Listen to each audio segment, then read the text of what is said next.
the Democrat from Virginia, our Senator Tim Kaine. Senator, great to have you with us. Hey, John, great to be with you today. Hey, got to tell everybody that this segment brought to you by Hargrave Military Academy. Their open house coming up this Saturday, February 14th. Hey, what a great way to spend Valentine's Day. Go to Hargrave Military Academy. Beautiful, gorgeous, downtown Chatham, Virginia, 12:30 p.m. Check them out.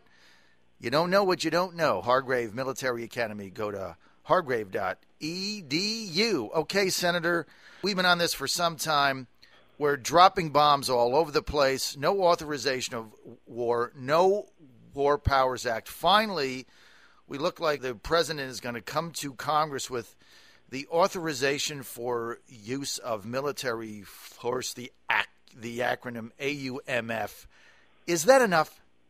Well, it's my reaction, John, is kind of thank goodness finally, because as you know, we've been at war for 6+ months, and even the timing provisions of the obviously unworkable War Powers Resolution in 1973, we've blown way past all of them. So it's really important that we do this, that we put the horse back in front of the cart.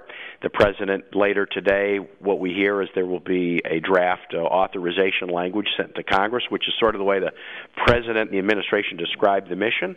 Then we take it into the Foreign Relations committees in both houses. We have hearings. We pepper the executive witnesses with questions. We put our own edits and amendments and revisions to it, and then we do what we should have been doing in September, which is tell the servicemen and women who are risking their lives this mission is in the national interest. It's taken too long, but I'm glad that we're finally at the point where we're going to have this debate in both houses.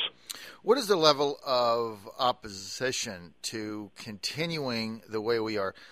Since we have gone into Syria, there's some former retired generals who are saying we've actually gone backwards there. We've had a negative impact. We've got our biggest ally in NATO with the biggest army, Turkey, sitting on the sidelines because they don't want to get involved because they're obsessed with, like the State Department is, with taking out Assad. I mean, this thing is so huddled up. How do we solve this? John, it is really murky, and that's what we're going to need to get into. So, I will say there's been some real positives from the first 6 months in terms of the president's actions in this airstrike campaign, but there's also been some challenges. So, on the Iraq side, ISIL is headquartered sort of in Raqqa, Syria, but they were making advances all the way across Iraq when the president started the airstrike campaign. We've really helped stop their momentum in Iraq. The Iraqi government had to move Maliki aside, the former prime minister, because he was running that country by, of, and for Shias and kicking the Sunnis and Kurds around. There needed to be a more inclusive government. That has started under the new Prime Minister al-Abadi, and that is going better. The Iraqi security force is stepping up and doing better. The Peshmerga, which is the militia that is the fighting wing of the Kurds in northern Iraq, they've been good battlers. So in Iraq, we've really seen the effects of the actions that we've been taking against ISIL. But as you point out, in Syria, it's really murky because you're not just talking about ISIL, you're talking about a civil war against a brutal dictator, Bashar al-Assad. You're talking about all kinds of other groups, from the Iranian Quds Force to Hezbollah to al-Nusra, a wing of al-Qaeda, active in Syria. And that makes it really difficult to achieve progress. And you're right, there are nations like Turkey and others who really are more directly threatened by ISIL than the United States is, that aren't all in battling against ISIL. They claim they're against ISIL, but they haven't really stepped up to the plate. Jordan is a counterexample. They really have been stepping up to the plate, and we ought to point that out. So in the hearings, we're going to get into, okay, what's the strategy on this Iraq side of the border, where you have a functioning nation state, you've got an army, you've got the Peshmerga, and what's the strategy on the Syria side of the border, where you've got this very debilitating humanitarian disaster and civil war? And the way I analogize it is, when we went into World War II, it was phased. We didn't just go right into Germany. We went to North Africa, then Sicily, then Italy, then through Western Europe, and it took a long time in World War II before we got to Germany. There was a phasing process, and I think the phasing process of this is going to be, you'll see more progress on the Iraq side of the border quicker than you will see in the Syrian space because of this complicated civil war. What if the White House cannot make a compelling strategic argument for what the next steps are. Then what happens? Well, here's the good news. This is what the White House is dealing with, and really since September they've been dealing with this. An overwhelming majority of Congress, both parties, both houses, do believe that U.S. military action as part of a multinational coalition against ISIL is a good idea. We see this as a threat to regional allies and ultimately a threat to ourselves, and we need to be participating in military action to blunt this group. So the White House starts with a broad consensus, yes, we need to be engaged even militarily. Now, there are detail questions that are important. The role of ground troops, the Syria question you ask.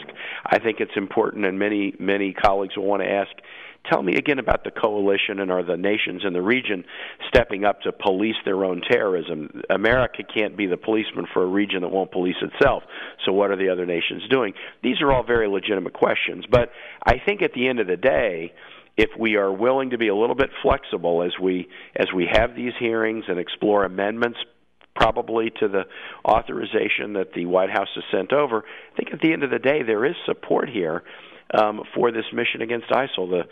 Just the latest atrocity, the killing of Kayla Mueller, this great American aid worker, and last week it was the burning of the Jordanian pilot, and it's been beheading of journalists. There's just been a series of these atrocities that have demonstrated we're dealing with a death cult, really. That's who ISIL is, and we have an interest in working with partners to defeat it. I think at the end of the day that will be the collective will of Congress, but there are some important detail questions we got to work through first. Senator, could you be in favor of sending United States troops in? Under certain circumstances, sure, John. I introduced an authorization in September, and a version of it was passed by the Senate Foreign Relations Committee in December. It's the only vote that's happened so far. No action in the House and no floor vote in the Senate, but at least we did get a version out of Senate Foreign Relations. And the way I structured it was no combat ground troops except, and then we had a number of exceptions. Mm-hmm. Of course we're going to use combat ground troops to search and rescue any American personnel that are lost or are in danger.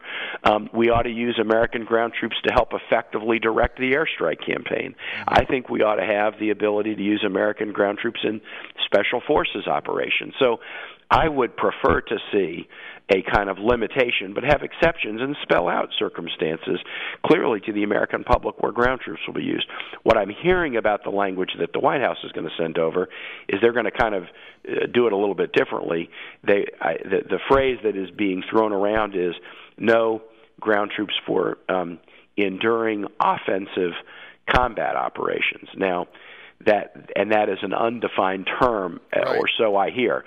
So we're going to have to really dig into that, because if you say you can use ground troops for defensive operations, well, everybody is part of the Department of Defense, so I'm not sure that really limits it much. So we're going to have to really get into how the administration interprets that term. If there's one thing we learned after the authorizations passed right after 9/11, you don't want to use a lot of vague terms, right, that don't have definition. That's how you end up in a situation where a war goes on for multiple years in geographies you never intended. So we're going to have to work to clarify that, but that will all be part of the committee process.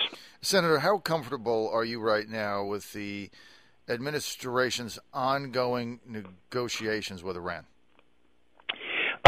John, a couple of things. I am a strong supporter of the negotiations. So I think when they started them, they were doing the right thing. And I just got back from Saudi Arabia, Qatar, and Israel about 3.5 weeks ago, and even folks in the region who initially opposed them now grudgingly say, you know what, the negotiations have been good, and they certainly have created a situation that was better than the status quo before the negotiation. So I'll start there. The real question now is, what is an acceptable end deal? And there are some aspects of the negotiation as they're being reported that I think sound really good, and then there's some aspects that really trouble me. I'll tell you one thing that troubles me. Iran, during the period of negotiation, they've lived up to their obligations under the negotiation framework according to the IAEA in terms of rolling back their 20% enriched uranium and doing a bunch of other things. But they've continued to be really bellicose in their activities in other nations. They've helped destabilize the government of Yemen. They're trying to destabilize the government of Bahrain. They're propping up Bashar al-Assad as a puppet state dictator. They're trying to do the same thing in Iraq. So they're doing a whole bunch of things in the region that I think are making the region less stable. They've honored their obligations under the nuclear interim deal, but they're doing things that demonstrate how dangerous they can be. And that, to me, kind of raises the stakes on, well, we better make sure a deal is really a good deal once we know who we're dealing with here. So I'm hearing some things, again, about the potential end deal that I like. I'm hearing some things that make me concerned. And I guess where I'm really coming down is because the negotiation is fundamentally about circumstances under which the congressionally imposed sanctions regime will be reduced. I'm really interested in when and how will Congress weigh in on such a deal. And so I've been working with colleagues to try to, figure out what is everybody knows Congress is going to have to weigh in at some point. What is the most productive way and the most productive timing to have Congress weigh in? And that's a topic that we're spending a lot of time talking about now. Senator, we're almost out of time. Final question. I don't know who put us in charge of Eastern Europe recently, but why are we involved in the Russian-Ukrainian conflict? I mean, this is a civil war. We have no real strategic interest. Why are we enmeshed in that? Well, we're enmeshed in this situation for a couple of reasons. First, because we have been, I think a great thing about America is we've been the architect of a post-World War II set of international rules and norms, and one of them is you shouldn't allow countries to just trample over another country's sovereignty without there being some consequence. So the Russian annexation of Crimea and the clear Russian involvement in trying to destabilize eastern Ukraine, if there's not a consequence to that in some way, it not only encourages Russia to do more of it, but probably encourages other nations to do it too. So that's the first reason. And the second reason is Ukraine is not a NATO partner, but they are an ally. And they want to have the ability to self-determine. They want to orient their economy toward Europe. They have every right to do so. They're not currently seeking NATO membership. The current president has made that very plain. But if they want to have closer economic relations with Europe, we shouldn't let Russia trample all over those aspirations. So those are reasons why we need to take a key role. But obviously, this is something where European nations have even a more direct interest. And so I've been happy to see France and Germany work together to try to, is there a peace deal in eastern Ukraine that could be brokered in Europe? That would be a very positive thing. Do you think we should be involved in arming the Ukrainians? I have supported arms to enable them to defend themselves. When you get into arms that have a real offensive capacity, that's a different question. But allowing the Ukrainians to defend themselves is important because, look, at the end of the day, this issue is one that needs a political and diplomatic solution. But if people can't defend themselves, there's no motive for an aggressor to seek a diplomatic solution. So we have to. I think we should do what we can do to help Ukrainians defend themselves.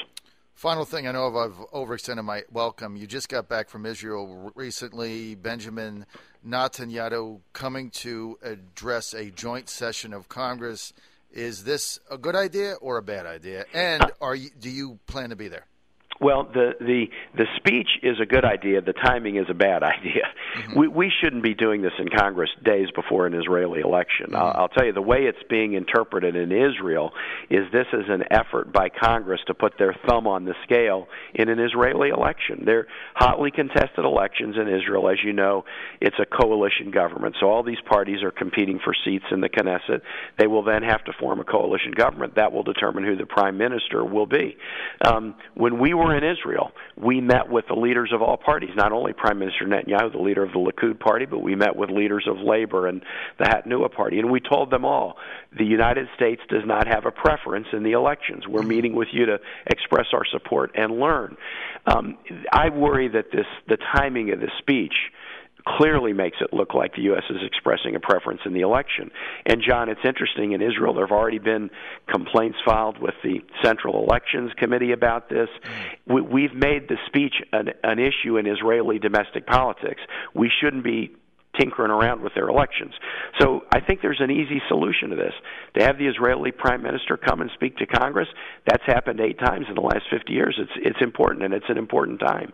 But let the Israeli electorate choose their parties, let them choose their prime minister, and then have the prime minister come over. There's nothing magic about March 3rd, and I frankly think it's being timed in a way to try to affect the Israeli elections. That's not something Congress should be party of. So I think the speech should be postponed. Okay, that makes a lot of sense, a very salient argument. We want to thank Senator Tim Kaine for being with us. As always, we appreciate your coming on, sir. We're out of time. Thank you so much. Thanks, John.